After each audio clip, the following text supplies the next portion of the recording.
Rey de Reyes, gloria a Cristo Jesús, nuestro Señor y Salvador. Hermanas y hermanos, es una alegría, un júbilo estar con ustedes en este su programa. Conozca primero su fe católica.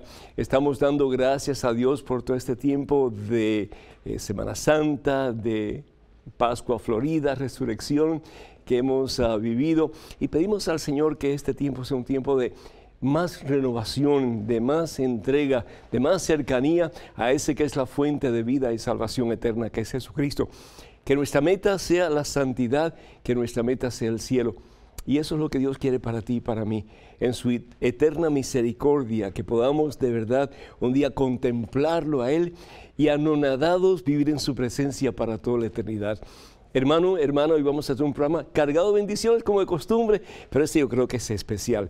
Pero antes de hacer absolutamente nada, de responder a sus preguntas, y muchísimas gracias por todas sus cartas, sus llamadas, sus correos electrónicos. Gracias porque ustedes son los que hacen posible este programa. Hermano, hermana, en este momento nos ponemos en la presencia del Todopoderoso, de ese que es eterna misericordia, Jesucristo. Vamos a orar.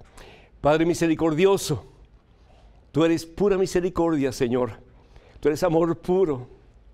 Y tú, mi Dios, nos amas a tal extremo que deseas siempre lo mejor para tus hijos, para nosotros. Aunque nosotros a veces nos descarriamos, Señor, aunque a veces tomamos el camino equivocado, mi Dios, aunque a veces a conciencia nos apartamos de ti, te ofendemos, mi Dios, nos lastimamos a nosotros mismos y lastimamos muchas veces a las personas que más amamos en la vida. Pero mi Dios, constantemente tú cumples tu promesa en Cristo Jesús, quien dijo: no los dejaré huérfanos, no te dejaré huérfano. Aunque te apartes de mí, no te dejaré huérfano. Aunque optes por hacer el mal, no te dejaré huérfano, porque te amo, hijo mío. Te amo, hija mía.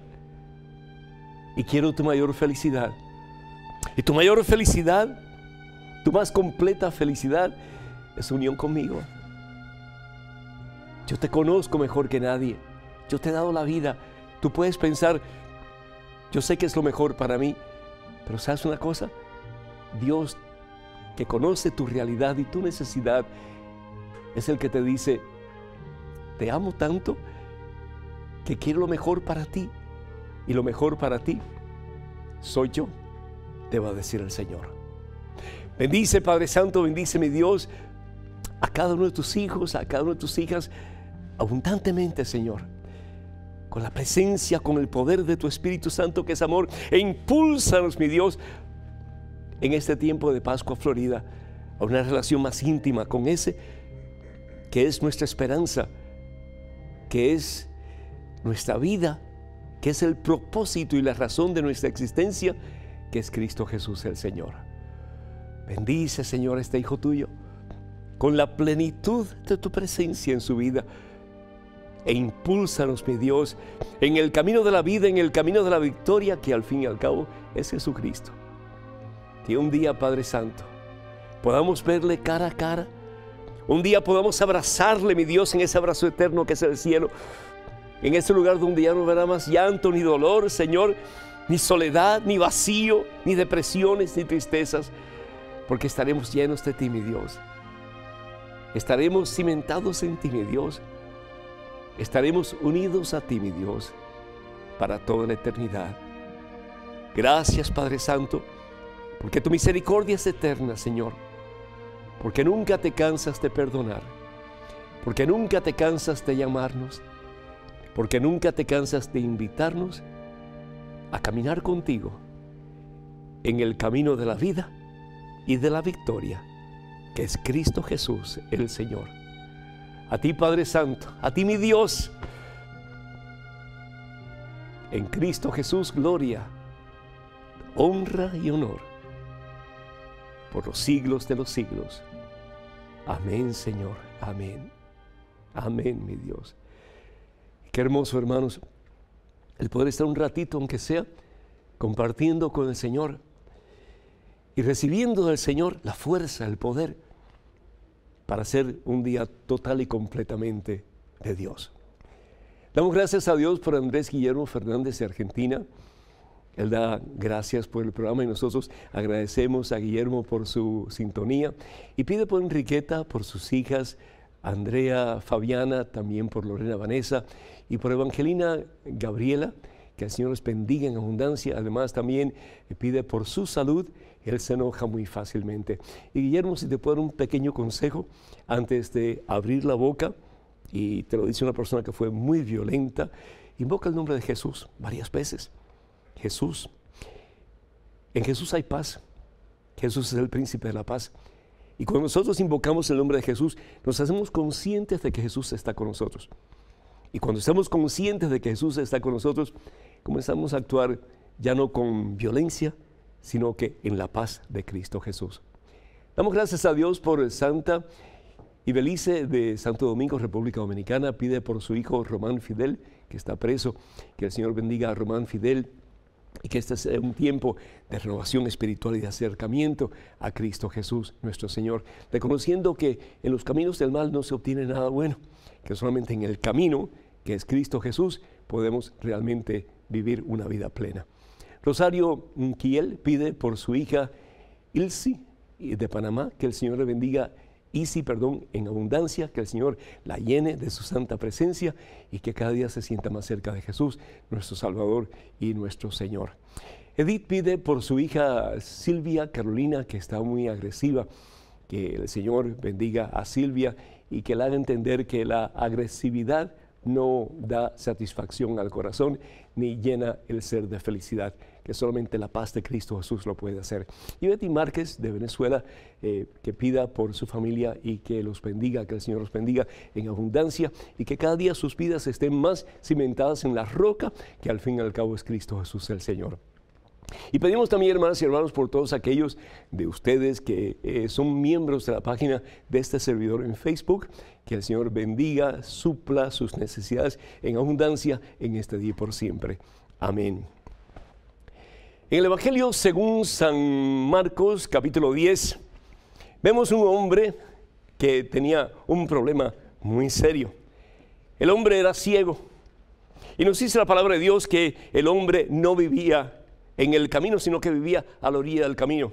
Como muchas veces tú y yo hemos experimentado en nuestra vida, Jesús es el camino, pero nosotros no vivimos en el camino, vivimos a la orilla del camino. Y este hombre no solamente vivía a la orilla del camino, pedía limosnas al mundo. Como muchas veces tú y yo hemos pedido también limosnas al mundo. El hombre se llamaba Bartimeo. El hombre era ciego, vivía en oscuridad, vivía en el polvo de su miseria. Y lo tapaba un manto que era el símbolo de su pasado, el símbolo de su seguridad, el símbolo de lo que él era. Y realmente lo que él era un hombre sin esperanza, un hombre sin esperanza. Como a veces te ha pasado a ti, me ha pasado a mí también, que hay un momento en nuestra vida que perdemos el rumbo, no tenemos esperanza, porque Jesucristo ya no es parte importante, prioridad de nuestra vida. Lo hemos cambiado por otras cosas. Bartimeo pedía limosnas al mundo.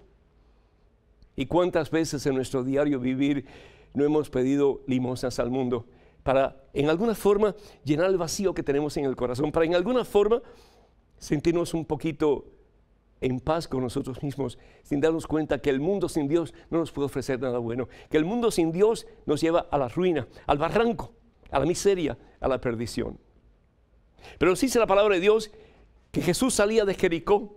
Dios va a lo impuro, Dios va a una ciudad conocida como la ciudad del pecado, Jericó. Dios va a los pecadores.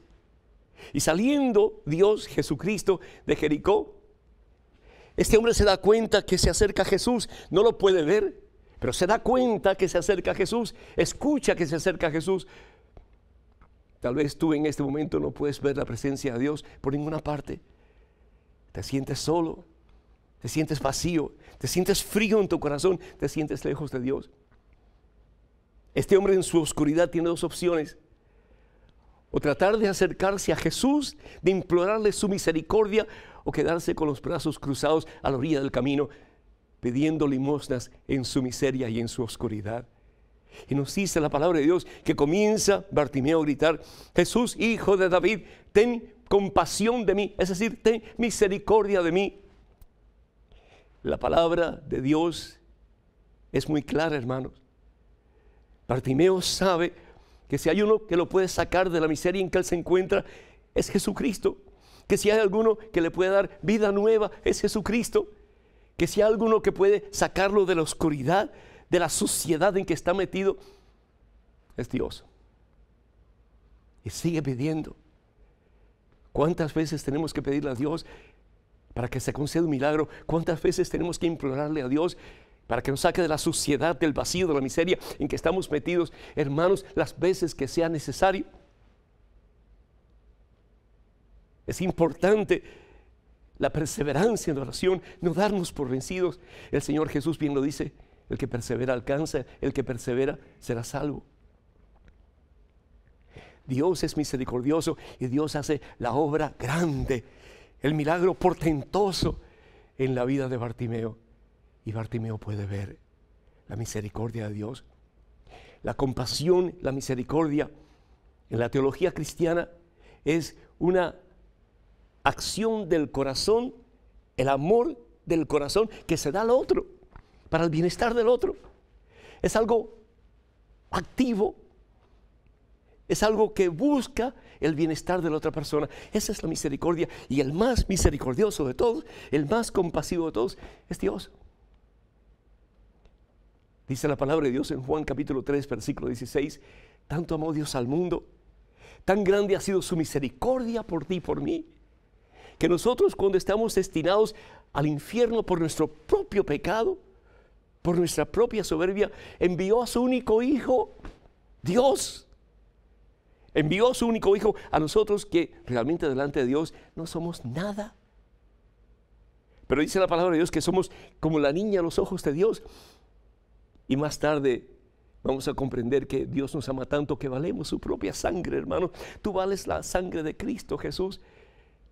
Dios dio a su único Hijo para que nosotros, creyendo en Jesús, no muramos, no perezcamos, pero para que tengamos vida y salvación eterna. Y Jesús, la segunda persona de la Santísima Trinidad, Dios Hijo, se reviste de un cuerpo como el tuyo y como el mío, y en el vientre de María Santísima se encarna la misericordia de Dios. El primer acto de la segunda persona de la Santísima Trinidad, mostrándonos su eterna misericordia, es en su encarnación.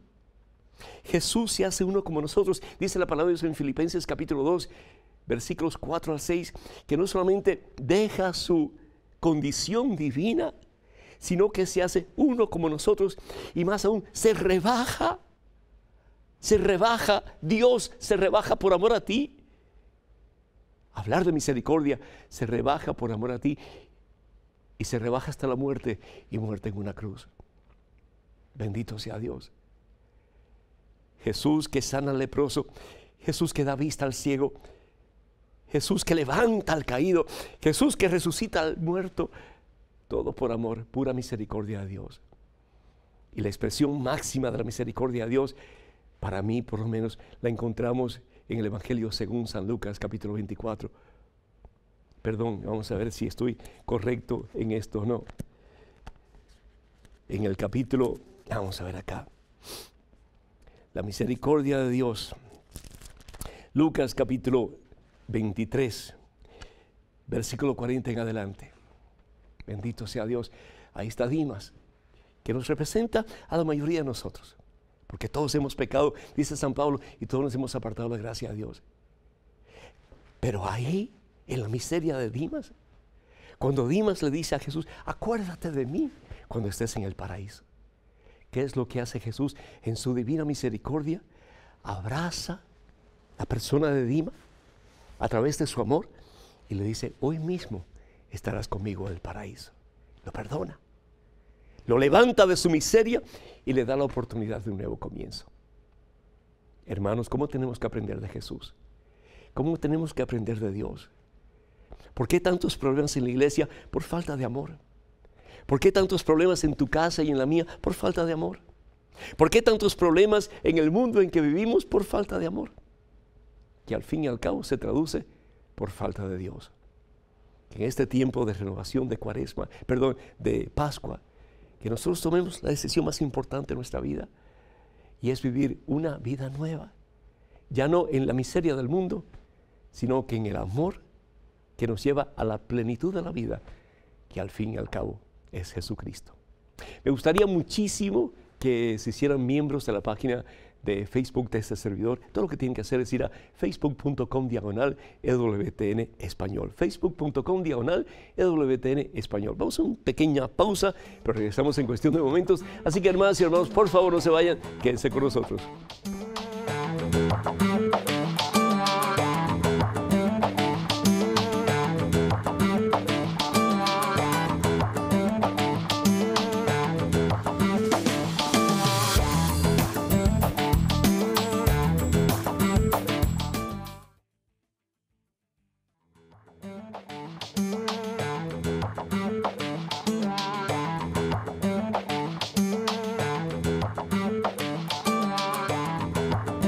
Al Rey de Reyes, gloria al Señor de Señores, Jesucristo. Hermanas y hermanos, qué bueno que estamos juntos una vez más en este subprograma Conozca Primero su Fe Católica. Estos momentos un correo electrónico con una pregunta. Adelante, por favor. Querido Padre, me dirijo a usted para consultar una duda respecto al sacramento de la reconciliación. Soy casado por la iglesia y frecuento este sacramento. Algunas personas casadas por el civil o divorciadas me preguntan cómo reconciliarse con Dios si no se pueden confesar. Yo igual los invito a que participen de la misa, oren, ayunen, den limosna y lean los salmos penitenciales. ¿Qué me puede decir a esto, Michael? Michael, Dios te bendice y gracias por querer ayudar a personas que se sienten como que no están completamente encajadas en la iglesia. Yo diría a estas personas, primero que todo, que aunque no puedan recibir la absolución sacramental, aunque no puedan recibir el sacramento de la reconciliación o la confesión, que ellos todas las noches, como bien dice San Ignacio de Loyola, hacen un buen acto de conciencia, un examen de conciencia, a ver cuáles son las faltas que he cometido, los pecados que he cometido, y pedirles perdón al Señor. Es decir, no está recibiendo la absolución sacramental, no sabe a ciencia cierta, y esa es la diferencia entre la absolución sacramental y pedirle perdón al Señor, que cuando le pedimos perdón al Señor no sabemos realmente si Dios nos ha perdonado o no, pero cuando recibimos la absolución sacramental sí estamos convencidos de que el Señor nos ha perdonado. Levántate, vete y no peques más, lo que el Señor Jesús le dijo al paralítico, ¿verdad? Entonces, por lo menos yo haría eso, o todas las veces que pueda, pues pedirle perdón al Señor por los pecados cometidos. La iglesia es muy firme cuando habla, por ejemplo, acerca de que la persona divorciada no puede recibir los sacramentos. Si vamos al Evangelio según San Mateo capítulo 5, versículos 31 y 32, fíjense lo que la palabra de Dios dice. Y esto no es para inquietar a nadie, simplemente para que estemos conscientes del por qué la iglesia enseña lo que enseña. Dice la palabra de Dios, al fin y al cabo lo dice Jesús, ¿verdad? Yo les digo, si un hombre, versículo 32 en adelante, si un hombre se divorcia de su mujer fuera del caso de unión ilegítima, es como mandarla a cometer adulterio, dice el Señor Jesús. El hombre que se case con la mujer divorciada cometerá adulterio. Entonces, está muy claro lo que dice la palabra de Dios aquí, y más aún el Señor Jesús dice en el Evangelio según San Mateo capítulo 19, versículo 6, de manera que ya no son dos, sino que una sola carne. El Señor está hablando del matrimonio ante los ojos de Dios, y dice, pues bien, lo que Dios ha unido, que el hombre jamás lo separe. ¿Qué hacer entonces con una persona que se ha divorciado, se casó por la iglesia y ahora está en una nueva relación? Pues invítale a esa persona para que vaya a ver a un sacerdote de confianza, le explique la situación y le pida al sacerdote que le ayude para comenzar un proceso de anulamiento de su matrimonio eclesiástico. Hay muchas formas en que se puede probar que ahí realmente nunca hubo un matrimonio sacramental, nunca hubo un matrimonio de acuerdo a la voluntad de Dios. Y si se puede probar, porque en el matrimonio hay dos foros, el foro externo y el foro interno. El foro externo, como hemos dicho anteriormente, es la iglesia, es la pareja, es el sacerdote que los une ante Dios, pero el foro interno es la actitud con que la pareja va al altar de Dios. Y si uno de los dos no va con una actitud de acuerdo a la voluntad de Dios, puede haber un caso de nulidad. Entonces es importante que se comience un proceso para buscar la nulidad de ese matrimonio. Y de esa forma se puede casar la pareja ante el Señor y sería como el primer matrimonio. Entonces, la otra cosa para las parejas que están unidas civilmente, pero que por supuesto no están casados por la iglesia, invitarlos para que de nuevo hablen con un sacerdote y comiencen su proceso para casarse y para recibir y para vivir el sacramento del matrimonio. Ojalá que más de ustedes se preocupen por personas que están en esa situación y los ayuden a encauzarse de tal manera que en la misericordia de Dios encuentren ellos también su cabida dentro de la iglesia. En estos momentos, otro correo electrónico. Adelante con su pregunta, por favor. Padre Pedro, ¿cómo era eso del infierno eterno? ¿No dice Jesús que perdonemos siempre hasta 70 veces 7 y resulta que Dios en su omnipotencia no perdona ni siquiera un pecado grave? ¿Qué Dios sin entrañas es el que usted pregona? Un saludo desde Uruguay, Pierre Franco. Pierre Franco, ¿qué Dios sin entrañas? Como siempre echamos la culpa a Dios, ¿no es cierto? Tenemos un problema, tomamos una decisión equivocada y Dios es el culpable. Yo creo que los que no tienen entrañas somos nosotros cuando decidimos apartarnos de Dios, dar la espalda a Dios y no querer nada que ver con Dios. Y si nosotros le damos la espalda a Dios y nos apartamos de Dios y no queremos nada que ver con Dios, y al fin y al cabo ese es el pecado mortal, y si persistimos en ese pecado, y si insistimos en ese pecado, y si nos morimos en ese pecado, Dios no nos puede salvar. Bien decía San Agustín, ¿no es cierto? El Dios que te creó sin tu consentimiento, ¿qué cosa? No te puede salvar sin tu consentimiento. Dios no te puede torcer el brazo y decir, aunque no quieras ir al cielo, yo te voy al cielo. Aunque no quieras estar conmigo, vas a estar conmigo. Aunque no quieras amarme y obedecerme, pues voy a estar contigo y tú vas a estar conmigo. Cada cual tiene que tomar su decisión. Lo que conocemos como el libre albedrío o la libre voluntad, ¿no es cierto? La libertad de cada ser humano. La primera carta de San Juan, capítulo 4, versículo 16, bien nos dice que Dios es amor. Y el que conoce el amor conoce a Dios. ¿Por qué? Porque Dios es amor. Dios es amor. Y si alguien perdona una y otra vez, es Dios. No una sola vez, no 70 veces 7, es decir, siempre. Pero Dios desde siempre y para siempre es perdón porque Dios es amor. Dios es perdón porque Dios es amor. Génesis capítulo 3, versículo 23. Nos dice la palabra de Dios que Adán y Eva pecan. ¿Qué es lo que pasa cuando pecan? Prefieren escuchar la serpiente que les dice, ustedes no tienen que obedecer a Dios. Ustedes hagan lo que ustedes quieran hacer, al fin y al cabo serán como dioses y los ojos de ustedes se les abrirán y conocerán el bien y el mal. ¿Qué le estaba diciendo Satanás? Tendrán experiencia del mal, tendrán experiencia de la desobediencia a Dios, tendrán experiencia de sentirse apartados de Dios para hacer con sus vidas lo que ustedes quieren. ¿No es eso lo que hace mucha gente hoy día? Que se aparta de Dios. Yo no tengo que esperar que Dios me diga lo que tengo que hacer. Yo hago con mi vida lo que me da la gana. ¿No has escuchado eso anteriormente? Pues eso pasa. Eso le pasó también a un joven en la Biblia que conocemos como el hijo pródigo.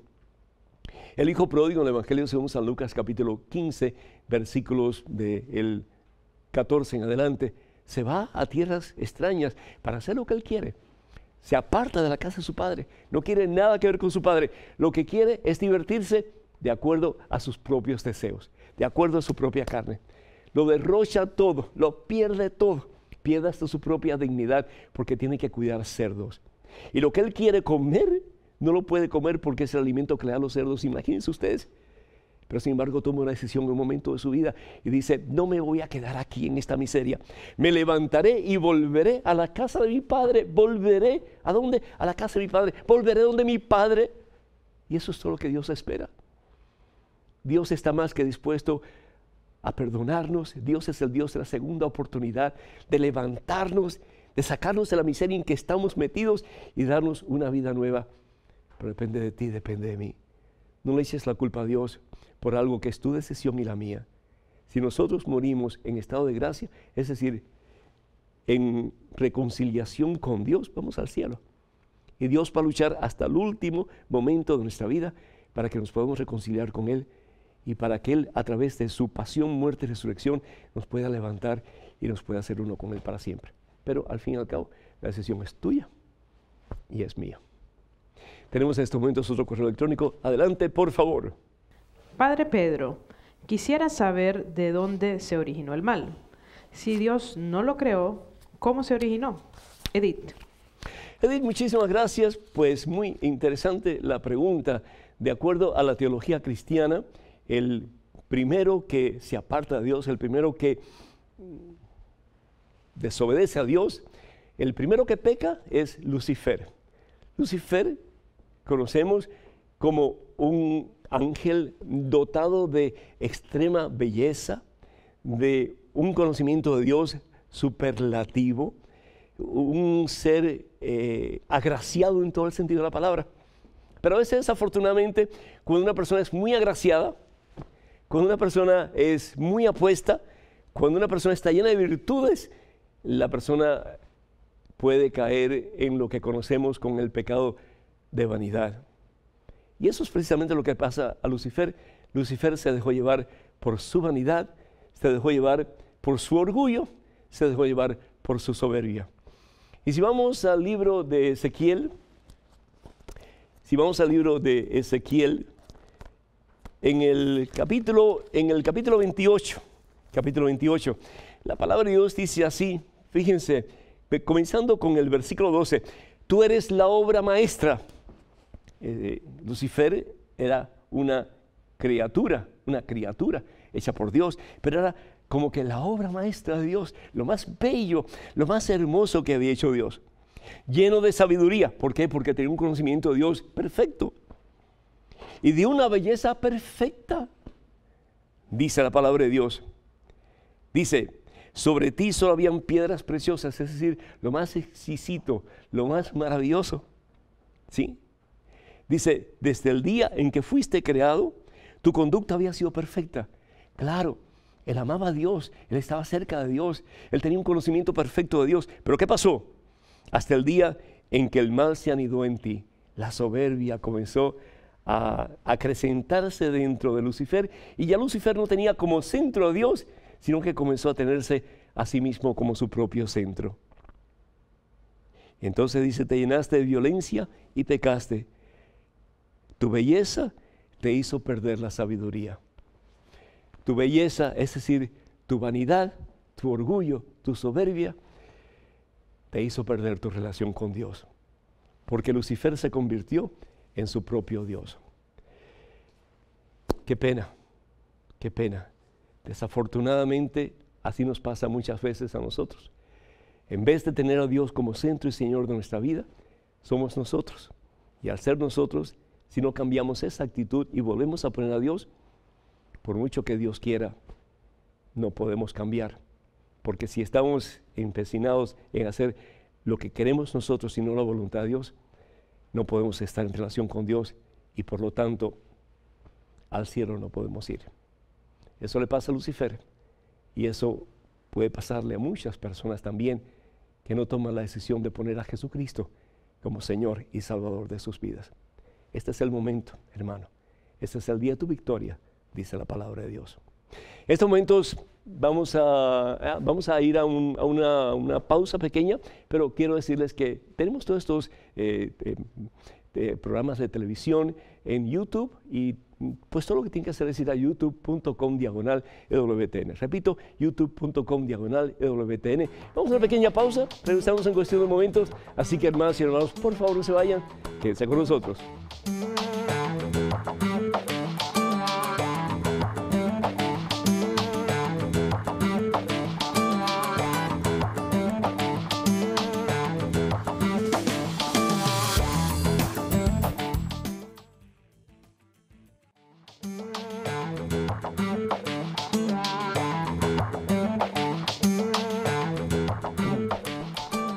Gloria, gloria, gloria al Rey de Reyes, gloria a Jesucristo, hermanas y hermanos. Qué gusto estar con ustedes una vez más en este su programa, Conozca Primero su Fe Católica. En este momento, un correo electrónico. Adelante con la pregunta, por favor. Padre, Dios lo bendiga. Quiero pedirle oración por mí, pues estoy pasando una situación espiritual muy fuerte por causa del pecado. Hice algo que no tenía que hacer y ahora no sé qué hacer. Si seguir a Jesucristo o dar un paso al lado esperando que algún día tenga misericordia de mí y me pueda perdonar. Martín. Martín, la misericordia de Dios. Si tú realmente te arrepientes de tu pecado, cualquiera que sea, hermano, la misericordia de Dios es mucho más grande que el mal que puedas haber hecho a otra persona, a ti mismo o a una ofensa que le hayas hecho a Dios. Y si vienes con un corazón arrepentido ante el Señor no solamente te perdona, Martín, pero se olvida de tu pecado. Hasta ahí llega la misericordia de Dios. El Señor Jesús en el Evangelio según San Mateo capítulo 11, versículos 28 y 29 dice, ven a mí, Martín, ven a mí, Pedro, ven a mí, Juana, ven a mí. Vengan a mí ustedes que están cansados y agobiados y yo los haré descansar. Es decir, los levantaré de la miseria en que están metidos y les daré la oportunidad de un nuevo comienzo. Ya no en la suciedad en que han vivido, en que se han metido por tanto tiempo, pero renovados. Para eso Jesús vino, para darnos vida. Para eso Jesús pasó por su pasión, pasó por su muerte y resucitó, para que tú, Martín, y yo, y el otro, podamos comenzar una vida nueva, levantados en el poder y en la misericordia de Dios, para caminar en el camino de la victoria, que al fin y al cabo es Jesucristo.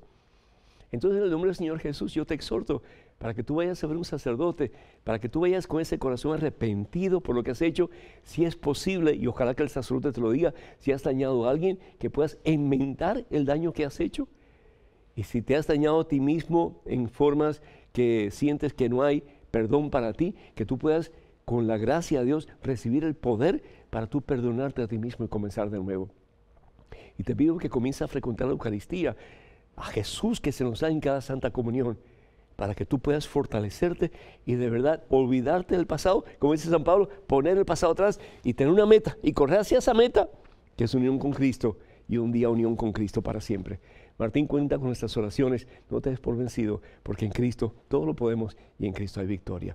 Tenemos en estos momentos otro correo electrónico con otra pregunta, así que adelante, por favor.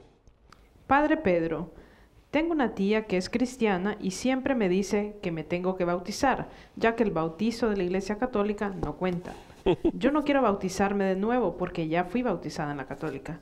¿Qué me aconseja usted? Lilian. Tu tía, ¿de dónde ha sacado eso? Es decir, ¿dónde está eso en la Biblia que la Iglesia Católica no tiene autoridad para bautizar? Si hay alguien, si hay una institución, si hay un cuerpo que tiene toda la autoridad del mismo Jesucristo para bautizar, para predicar, para llevar a la gente a los pies de Cristo Jesús, es la Iglesia Católica. ¿Qué es lo que Jesús le dice a sus apóstoles antes de él ascender a los cielos? En el Evangelio según San Mateo capítulo 28, versículos 19 y 20, dice, todo poder se me ha dado en el cielo y en la tierra. Y este poder Él se lo transfiere a sus discípulos. Y les dice, vayan, les da autoridad, vayan, les da un mandamiento, vayan y hagan discípulos de todas las naciones. Bautícenlos en el nombre del Padre, del Hijo y del Espíritu Santo y sepan que yo estaré con ustedes siempre hasta la consumación de este mundo. Jesús le da autoridad a sus discípulos y esos discípulos son los primeros pilares de la iglesia que Jesús funda sobre Pedro y los demás apóstoles, que al fin y al cabo es la iglesia católica. La iglesia que es una, la iglesia que es santa, la iglesia que es católica por ser universal y la iglesia que es apostólica fundada sobre Pedro y los demás apóstoles. Tu tía, yo no sé quién fundó su iglesia, pero esa iglesia no tiene autoridad en absoluto para bautizar y ella tiene la osadía de decir que la Iglesia Católica no tiene autoridad, cuando bíblicamente la única iglesia que tiene autoridad es la Iglesia Apostólica, la iglesia fundada por Jesús, la iglesia que conocemos como la Iglesia Católica. Yo le preguntaría a tu tía, ¿y tú te bautizaste de nuevo? ¿Y tú te bautizaste en la Iglesia Católica al principio? Y te va a decir, no, pero ese bautismo no sirve. Pero la palabra de Dios dice en Efesios capítulo 4, versículo 5, que, fíjense, vamos a leerlo, porque vale la pena. Efesios capítulo 4, versículo 5, dice la palabra de Dios, un solo Señor, una sola fe, Un solo bautismo, un solo bautismo. No 4, ni 5, ni 10, ni 20, un solo bautismo. Un solo Dios y Padre de todos, que está por encima de todo, que penetra todo y que está en todo. Ella es la que está equivocada. Ella es la que está actuando en contra de la Santa Biblia. Y te dice a ti, tiene la osadía de decirte a ti que te tienes que bautizar de nuevo. Es como que los pájaros tirándole tiros a la escopeta, ¿no es cierto? Ora por tu tía y háblale a tu tía y dile lo que yo te he dicho. No le tengas miedo, porque tú vas a ir con la verdad. Y al fin y al cabo dice el Señor que la verdad nos hará plenamente libres. Cuenta con estas oraciones. En estos momentos, otra pregunta en correo electrónico. Adelante, por favor. Padre Pedro, quiero preguntar, ¿por qué nuestro Señor Jesús decía el Hijo del Hombre cuando se refería a Él? Con todo respeto, Nancy. Nancy, el Señor te bendice. Estamos acá en esta cámara. El Señor te bendice. Nancy, gracias porque pues esa pregunta tiene bastante peso, ¿no es cierto? Primero que todo, el Señor Jesús habla de su propia persona, de los sufrimientos por el cual Él va a pasar para salvarte a ti, para salvarme a mí. ¿Hasta qué punto Él está dispuesto a poner en práctica su misericordia, su amor por ti, su amor por mí? Y eso lo encontramos en el libro del profeta Isaías, capítulo 53, versículos del 4 al 5. En este hermosísimo libro del profeta Isaías, en el capítulo 53, y si ustedes tienen tiempo, lean todo ese pasaje porque realmente es algo maravilloso. Pero dice la palabra de Dios: sin embargo, eran nuestras dolencias las que Él llevaba, eran nuestros dolores los que le pesaban. Jesús asumió sobre sus espaldas la consecuencia, el dolor, el martirio, la soledad, la miseria de tus pecados y los míos también. Eran nuestras faltas por las que Él era destruido, nuestros pecados por los que Él era aplastado. Él soportó el castigo que nos trae la paz y por sus llagas hemos sido sanados. Él es el Hijo del Hombre. La palabra hijo de hombre significa hijo del dolor, hijo del sufrimiento. Él es el que asume sobre su propio ser el dolor del pecado de la humanidad.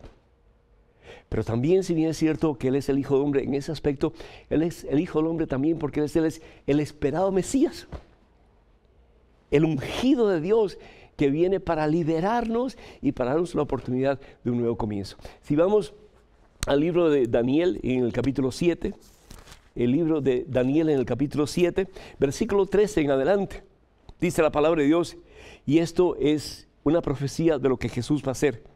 Mientras seguía contemplando, dice la palabra de Dios, esas visiones nocturnas, vi algo como un hijo de hombre.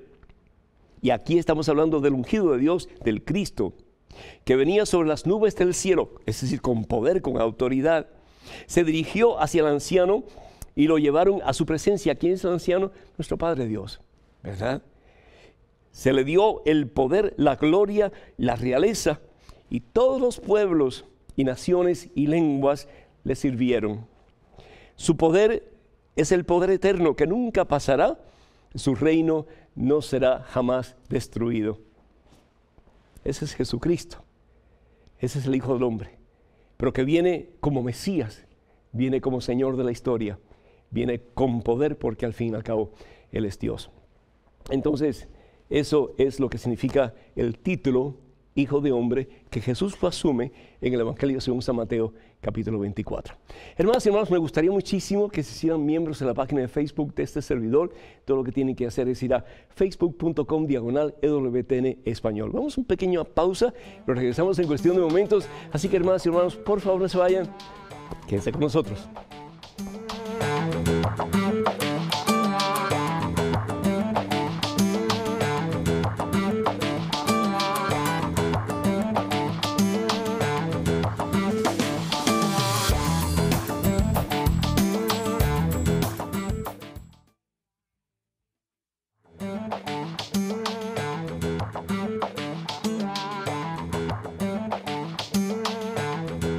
Gloria al que merece todo honor y toda gloria, que es Jesucristo nuestro Señor, el Señor de la misericordia. Tenemos una llamada de Marta de Guatemala. Marta, ¿me escuchas? Sí, padre, buen día, ¿cómo está? Por la gracia de Dios, bendecido, Marta. Bienvenida, adelante con tu pregunta, por favor. Gracias por tomar mi llamada, padre. Le quería preguntar, una señora me dijo de que la Santísima Trinidad era solo una persona. Ahí ya me confundí, padre, perdón. Ese es mi error. Yo también estoy confundido porque la Santísima Trinidad, si se habla de Trinidad, se está hablando de 3 personas y sin embargo tú estás diciendo que la persona te dijo que la Santísima Trinidad es una persona. ¿Quieres explicarnos un poquito, por favor? La cosa es que yo aprendí que eran 3 personas en un solo Dios y esta señora me confundió a mí. ¿Y qué te dice la persona esta que te confundió? ¿Que solamente hay un Dios? Que es una persona y una sola. Bueno, pues muchísimas gracias, Marta, que Dios te bendiga y escucha la respuesta. La palabra de Dios nos habla de Dios siendo uno, al mismo tiempo es trino, es decir, hay 3 personas divinas en un solo Dios verdadero. Está el Padre, que es el que crea, el Hijo, que es el que salva, el que redime, y el Espíritu Santo, que es el que santifica. Si nosotros vamos, por ejemplo, al Evangelio según San Mateo, en el capítulo 3, Evangelio según San Mateo, vamos a ir aquí rapidito, Evangelio según San Mateo, capítulo 3, versículos 16 en adelante. Aquí vemos la manifestación de la Santísima Trinidad en el bautismo de nuestro Señor Jesucristo. Jesús es el Hijo, ¿verdad? Que toma una carne, toma cuerpo, toma una figura humana, es decir, se convierte en un ser humano al encarnarse en el vientre de nuestra Santísima Madre María. Él es la segunda persona de la Santísima Trinidad. Pero aquí vamos a ver las otras 2 personas de la Santísima Trinidad, el Padre y el Espíritu Santo. Dice, una vez bautizado, Jesús salió del agua. En ese momento se abrieron los cielos, es decir, los cielos habían estado cerrados por siglos. La comunicación entre Dios y el hombre era prácticamente nula. Se abrieron los cielos, una nueva esperanza, una vida nueva. Y vio al Espíritu Santo, al Espíritu de Dios, que bajaba como una paloma y se posaba sobre él. La tercera persona de la Santísima Trinidad, el Espíritu Santo, la tercera persona de la Santísima Trinidad, que es el santificador, que es el que nos va a impulsar a una relación más íntima con el Señor Jesús. Y eso lo podemos ver en el Evangelio según San Juan, capítulo 16, cuando Jesús dice que les conviene o nos conviene que Él se vaya, para entonces enviar al Espíritu Santo, al Paráclito, que nos guiará hacia la verdad y la verdad nos hará libres. Y es precisamente lo que reciben los primeros discípulos de Jesús el día de Pentecostés en el cenáculo, en el aposento alto, cuando están reunidos y reciben esas llamas como de fuego que se van posando sobre cada uno de ellos. La presencia de la tercera persona de la Santísima Trinidad, que es el Espíritu Santo. Y dice, y al mismo tiempo se oyó una voz del cielo, la voz del Padre, que decía, este es mi Hijo, el amado, en él me complazco. Ahí está perfectamente delineada la manifestación de la Santísima Trinidad. Padre, Hijo y Espíritu Santo. El Hijo, en su naturaleza humana, es el que se bautiza, es bautizado por Juan. El Espíritu Santo que desciende como paloma sobre el Hijo, y el Padre que habla y dice, este es mi Hijo amado, en quien me complazco. Tenemos que estudiar un poquito más la Santa Biblia y tenemos que escuchar un poquito más las enseñanzas de la Iglesia Católica, que es fundada precisamente para que conozcamos la verdad y la verdad nos haga libres, llevándonos a ese que es la verdad total, que es Cristo Jesús el Señor. La Iglesia Católica se le ha prometido presencia del Espíritu Santo precisamente para eso, para que siga impulsando a la Iglesia, que es al fin y al cabo la barca de Pedro que nos lleve hacia el puerto seguro que es el cielo. Tenemos muchísimas preguntas, hermanas y hermanos, que quisiera compartir con ustedes. Vamos a ver hasta qué punto puedo llegar.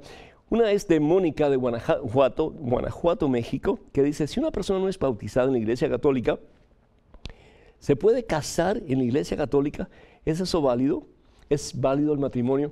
Pues Mónica, si la persona tiene la dispensa del obispo de esa diócesis, la dispensa del ordinario, pues esa persona lo que tiene que hacer es una promesa al lado de su futuro esposo y delante del sacerdote, en que pues reitera delante de Dios que los hijos van a ser criados en la fe católica. Y si esa persona está dispuesta a hacer eso, y tiene la dispensa del obispo de esa diócesis, se casa y el matrimonio es perfectamente válido. Y bueno, pues conozco a muchas parejas que han hecho precisamente eso. Y por la gracia de Dios, pues muchas parejas que se han casado por la iglesia no siendo católicos y más adelante piden ser bautizados, si es que no están bautizados en la iglesia católica, y se unen a sus cónyuges. Algo muy hermoso, ¿verdad? También hay otro de Roberto Rodríguez, y Roberto Rodríguez de California. Él pregunta, ¿qué significa el cruzar los brazos en el pecho cuando se va a la misa? Bueno, pues realmente no cruzamos los brazos en el pecho cuando vamos a la misa. Cruzamos los brazos en el pecho cuando vamos a recibir una bendición, cuando se está dando la Santa Comunión. La persona que no puede recibir al Señor se cruza de brazos y esa es indicación para el sacerdote o para el diácono o para el ministro extraordinario de la Eucaristía que no puede recibir la comunión, que simplemente quiere una bendición. Acuérdense que hay una gran diferencia entre un laico bendiciendo y un ministro, es decir, un sacerdote bendiciendo. Cuando el laico bendice, está pidiéndole a Dios que bendiga a esa persona. Cuando el sacerdote bendice, está obrando in persona Christi, es decir, en la persona de Cristo Jesús, y es el mismo Jesús a través del sacerdote quien bendice a esa persona. Es importante que estemos conscientes de nuevo que solamente aquellas personas que están en estado de gracia, es decir, que no tienen pecado serio, pecado mortal, pueden acercarse a la Santa Comunión para recibir a Cristo Jesús. De otra manera, dice San Pablo en su primera carta a los Corintios, en el capítulo 11, versículo 35 y 36, que estaríamos pues forjando nuestra propia condenación al no estar en estado de gracia. También tenemos a Grecia Naranjo de San José, Costa Rica, y dice, ¿los adultos pueden asistir a las catequesis o solamente es para niños? Y pregunta también qué Biblia usa el Padre Pedro. Pues todos tenemos que ser catequizados. La palabra catequesis significa enseñanza, y en este caso, enseñanza en relación a lo que enseña la Santa Iglesia Católica y lo que enseña la Santa Biblia. Nunca sabemos suficiente, siempre tenemos que conocer un poco más para poder entender mejor lo que Dios quiere de nosotros. Entonces, la catequesis tiene que ser continua y siempre hasta el último suspiro de nuestra vida. ¿Y qué Biblia usa el Padre Pedro? El Padre Pedro para predicar, para hacer estos programas de televisión, los programas de radio, yo utilizo la Biblia que se llama la Latinoamericana, que está aprobada por el CELAM, es decir, la Conferencia de Obispos Latinoamericanos.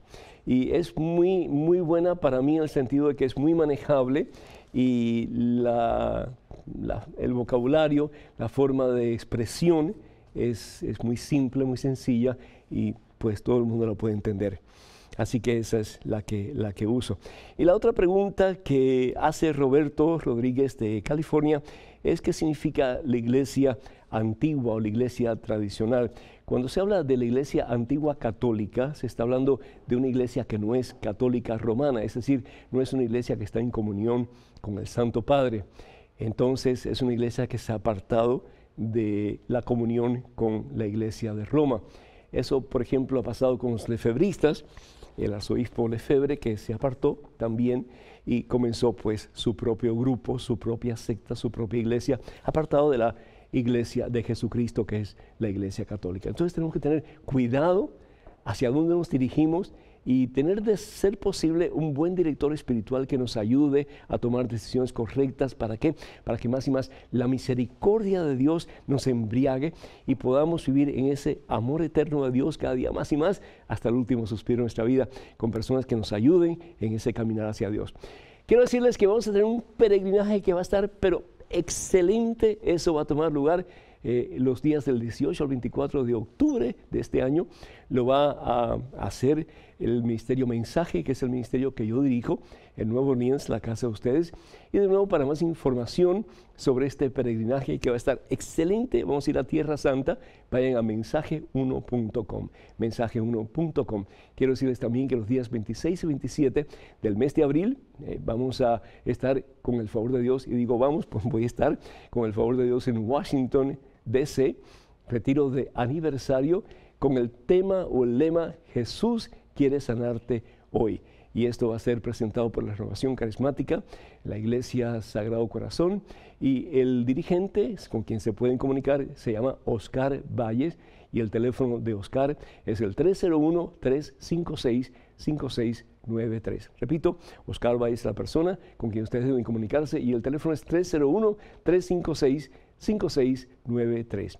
Y para más información también pueden comunicarse a la página web de Mensaje yendo a www.mensaje1.com o también a la página de este servidor de Facebook yendo www.facebook.com/ppedronúñez. Hermanos y hermanos, que el Señor nos bendiga en superabundancia, que más y más se revistan o nos podamos revestir de la misma misericordia de Dios, que el Señor va detrás de ustedes para que les proteja, delante de ustedes para que les guíe y sobre ustedes para que les bendiga con el amor pleno de nuestro Señor y Salvador Jesucristo, en el nombre del Padre, del Hijo y del Espíritu Santo. Oren por EWTN y apoyen este ministerio para que podamos seguir llevando al mundo la palabra de Dios. Hasta el próximo miércoles, Dios mediante.